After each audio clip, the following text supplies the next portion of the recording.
우리가 이 신앙의 연륜이라는 말을 씁니다. 이 신앙생활을 오래 하면서 많은 경험들, 영적 경험들을 통해서 그 믿음이 아주 성숙되고 뭐랄까 이렇게 안정된 믿음 생활을 할 수 있는 그런 사람들을 우리가 표현하죠. 이 신앙의 연륜이라는 것이 신앙의 횟수하고는 조금 다른 것 같아요. 물론 신앙의 연륜이 신앙의 횟수가 긴 분들한테 생기는 거지만은 신앙생활을 길게 했다고 해서 꼭 신앙의 연륜이 있다고 얘기할 수는 없습니다. 그러니까 여러분들이 신앙생활하면서 그 횟수가 거듭되면 연륜이 생겨서 여러분들은 믿음이 튼튼하고 또 믿음으로 하나님께 영광 돌리고 믿음으로 승리할 수 있는 축복이 여러분의 것이 되어지기를 바랍니다. 오늘 말씀을 보시죠. 11절 말씀을 보면은 멜기세덱에 관하여는 우리가 할 말이 많으나 너희가 듣는 것이 둔함으로 설명하기 어려우니라, 이렇게 되어 있어요.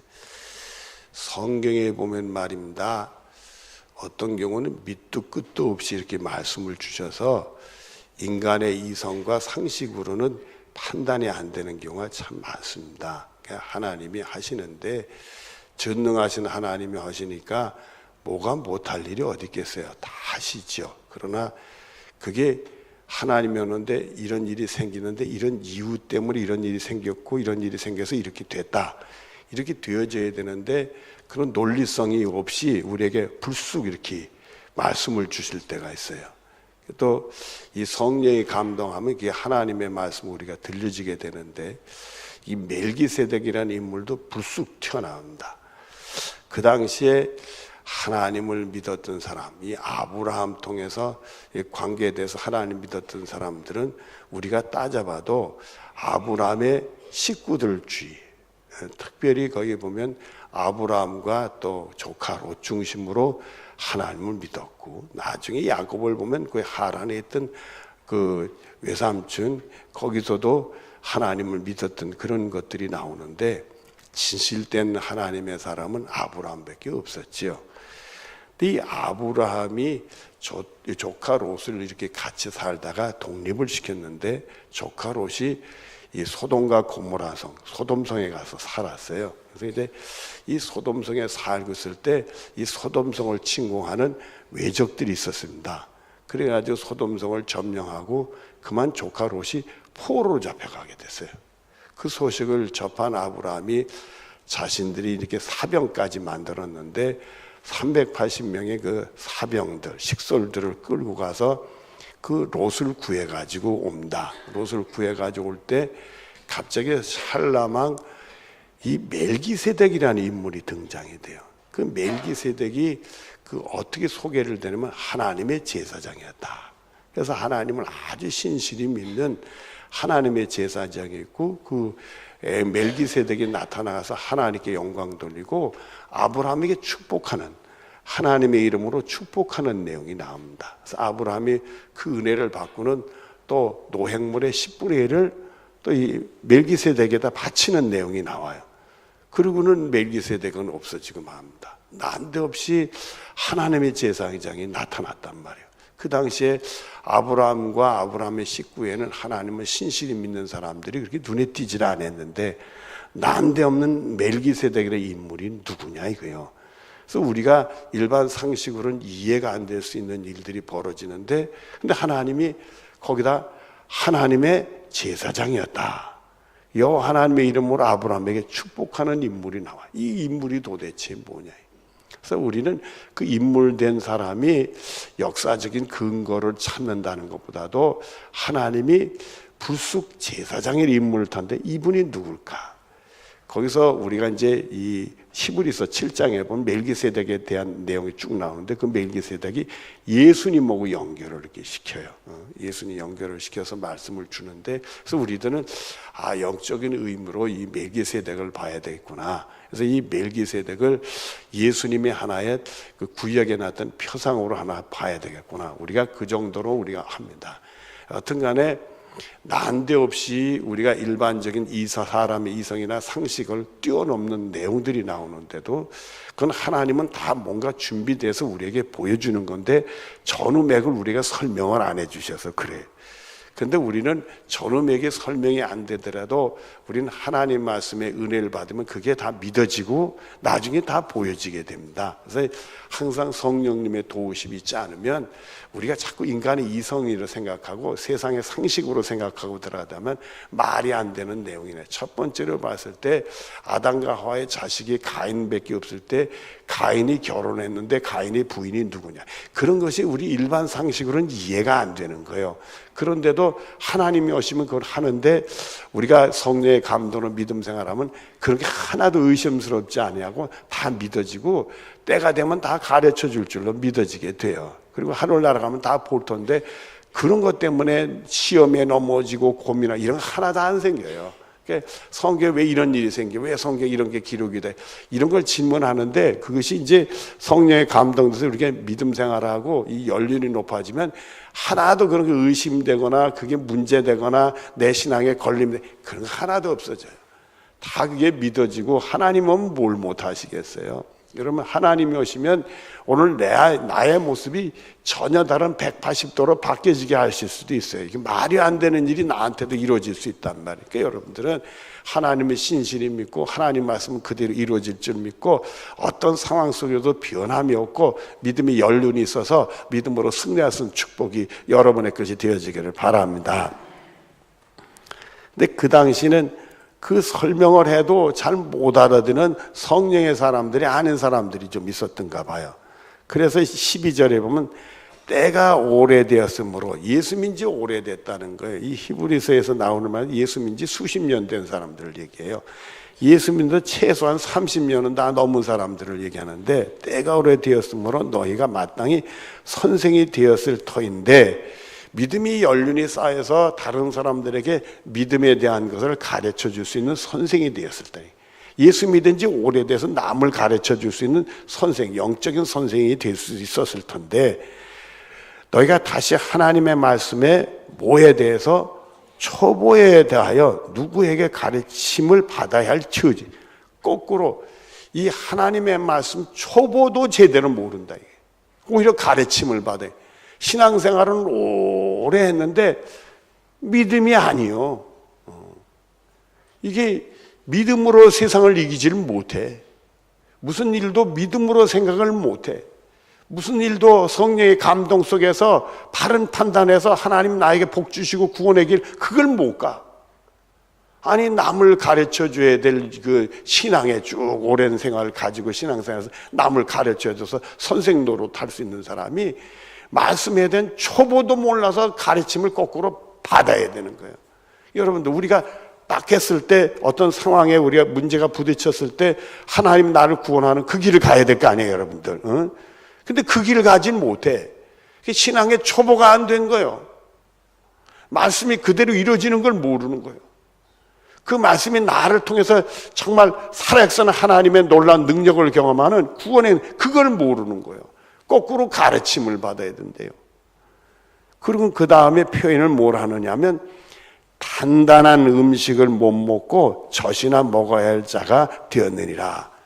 정말 장성해가지고 세상을 잘 자기들이 연륜이 있어서 그 믿음으로 이기는 그 길을 못 가고 아이처럼 엄마 젖이나 먹고 땡깡이나 부리는 그 주제밖에 안 됐더라. 이게 어린아이라 이거예요.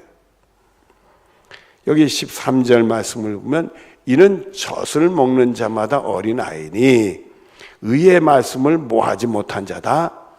의의 말씀, 하나님의 뜻의 말씀을, 하나님이 나를 구원하는 말씀을 경험하지 못했다. 말씀을 통해서 하나님이 나를 구원하는 그 맛을 못 봤다 이거예요. 하나님의 뜻을 이루어서 하나님의 영광 돌리고 하나님 나에게 복주는 의의 말씀을 경험하지 못했다 이거예요. 그러니까 살아가면서 유혹이 오면 휠라당 넘어지고 시험이 오면 흔들흔들하고 그냥 믿음이 있었다 없었다, 그리고 기껏 열심히 해서 기도한다 그래서 기도도 다 하면 뭐해, 때려치려고 그러고 이 믿음이 들쑥날쑥 그러네. 믿음이 있는 건지 없는 건지, 예수 믿은 지 오래되면서도 정말 하나님이 나의 구원자라고 얘기를 하면서도 세상에 무슨 일 생기면 믿음이 하나도 없는 사람처럼 보인다. 영적으로 어린아이다. 여러분들은 어때요? 여러분 정말 연륜이 있어서 이 굳은 음식 먹으면 장성한 사람 같은 믿음을 가진 것 같아요? 아니면 그냥 맨날 시험 들면 넘어지고 유혹에만 크게 쓰서 휘말리고 말이에요. 이랬다 저랬다고 내 믿음이 좋은 것 같기도 하다가 뭐 믿음이 없는 것 같다가 흔들흔들하는 믿음입니까? 14절 말씀을 봅니다. 단단한 음식은 장성한 자의 것이니 그것은 지각을 사용함으로 연단을 받아 무엇을 분별한 자들이니라. 하나님이 선하다 악하다는 겁니다. 하나님이 선하다 하는 걸 가야 복 받잖아요. 하나님이 악하다 하는 길을 가면 이건 무서운 일이 되잖아요. 이 믿음이 장성하지 못하다. 성령이 역사하지 못한대. 성령의 감동 주시면 영적인 세계를 분별해서 하나님이 나에게 원하는 걸 알고 하나님 말씀의 뜻을 알게 되고 그 말씀대로 살면 하나님이 어떻게 할 걸 알게 되고 그 말씀대로 살아서 믿음으로 세상을 이겨 승리하는 그렇게 하나님이 선한 거 악한 분별해서 승리의 길을 가는데 말이에요. 그걸 못하고 성령의 이 세대를 본받지 말라는데 세상 본받고 그래가지고 하나님 선하시고 온전한 하나님이 선하시고 또 기뻐하시고 온전한 때 분별 못해서 그냥 헤매다가 말이에요. 어둠 속에 헤매고 방황하고 뭘 하는지 말이에요. 그게 하나님께 복 받는 길인지 하나님께 매를 맞는 길인지 하나님의 구원을 받는 길인지 하나님께 저주를 받는 구별도 못하고 헤매고 있다. 신앙생활을 몇십 년 하고 어떻게 장성한 믿음의 분량에 이루어야 되는데 믿음이 연륜이 쌓여서 어떤 역경 속에서도 믿음이 흔들리지 않고 시험에도 넘어지지 아니하고 정말 굳은 믿음으로 나가야 될 사람들이 말이 이 믿음이 있었다 없었다 흔들흔들하고 또 시험 들어서 예수 믿는 게 뭔지도 모르고 뭐 하는 건지도 모르고 어떻게 이렇게 됐느냐. 그래서 6장 1절을 보십니다. 그러므로 우리가 그리스도의 도에 무엇을 버리고 초보를 버려라. 시험 잘 되는 거 버려라 이거예요. 믿음 없는 거 버려라 이거예요. 또 역경이 오면 그걸 믿음으로 이기려고 하는데 실족하는 거 버려라 이거예요. 버려라. 성령의 도우심 받아서 정말 하나님이 선하다 나에게 복 주고 구원한 그 길을 가라 이거예요. 그 다음에 무슨 행실을 회개함과 신앙이 오래됐더라도 삶이 죽은 행실이 있다 이거예요. 그걸 회개하라. 그리고 하나님께 대한 신앙을 다시 회복해라. 하나님만 바라고 하나님만 믿고 하나님이 원하는 일을 하라 이거예요. 그리고 세례와 물세례를 얘기하겠지요. 그 물세례는 뭐 죄를 사하는 표니까 우리가 정말 예수님 십자가 때 죄 용서 받아라 이거예요. 그 안수는 이건 성령의 역사를 얘기한다 받아들이면 돼. 그래서 성령님이 모셔드려서 성령이 나를 주관하도록 해라. 그래서 죽은 자에 모여 죽은 자로부터 다시 살아나라. 영적으로 죽은 자로부터 살아나라. 진정한 기도 못하는 자로부터 기도하는 자가 되라. 응답받지 못하는 자로서 응답받는 자가 되라. 영혼의 심판에 관한 교훈의 털을 다시 닦지 말고 맨날 심판 앞에서 두려워하고. 여러분 물어보십시다. 여러분 오늘 우리 영혼을 불러주셨을 때 하나님의 심판대 앞에 섰을 때 여러분 어떻게 했어요? 여러분의 마음이 난 천국 들어갈 거야 이런 확신이 있어요? 아니면 그 자리에서 난 곤란할 그런 게 있어요? 여러분 하나님의 심판대 앞에 오늘 섰을 때 여러분 하나님 앞에 곤란한 건 예수 이름으로 몰아내시길 바라요. 주님 주신 은혜로 말미암아 정말 예수님 생각하고 내 영혼이 정말 천국 들어가는 소망이 꽉 찰 수 있고 그것이 나를 지배할 수 있는 축복이 여러분의 것이 되어지기를 바랍니다. 그래서 완전한 대로 나아갈지니라 이렇게 됐어요. 그리고 마지막 주시는 말씀이 뭡니까? 3절 같이 봅니다. 시작. 하나님께서 허락하시면 우리가 이것을 하리라. 그것도 하나님 은혜 주셔야 되는 거예요. 은혜 주시는 거예요. 아무리 말씀이 주어져도 난 아니라면 그만이요. 꼭 어린아이 때 공부해라 해도 내가 아니라면 그만이요. 야, 공부해라 공부해라면 이 공부하기 싫어하는 녀석이 하는 말이 있어요. 엄마는 꼭 내가 공부하려고 할 때 그런 소리 해가지고 공부하는 마음이 싹 사라지게 한다. 그럴 때 저희 할머니가 저한테 무슨 말씀을 주셨느냐, 야, 공부하면 남 주냐? 여러분, 예수 잘 믿으면 남 줍니까? 살아역사는 하나님을 체험하면 남 줍니까? 내가 기도에 응답받으면 남 주는 겁니까? 하나님께 복 받으면 남을 주는 겁니까? 하나님이 우리들에게 은혜를 주시면 이런 은혜를 우리에게 주어지게 되는 거예요. 아무리 어둠 속에 있는 자들이 빛으로 나올 수 있고 죽은 영혼들이 예수의 이름으로 다시 일어나서 하나님 은혜 받고 승리의 믿음 생활하는 복이 있게 될 줄로 믿습니다. 여러분에게 축복의 말씀을 드리겠습니다. 믿음으로 세상을 이기십시오. 믿음으로 세상을 이기자는 말입니다. 여러분, 눈을 감으시길 바랍니다.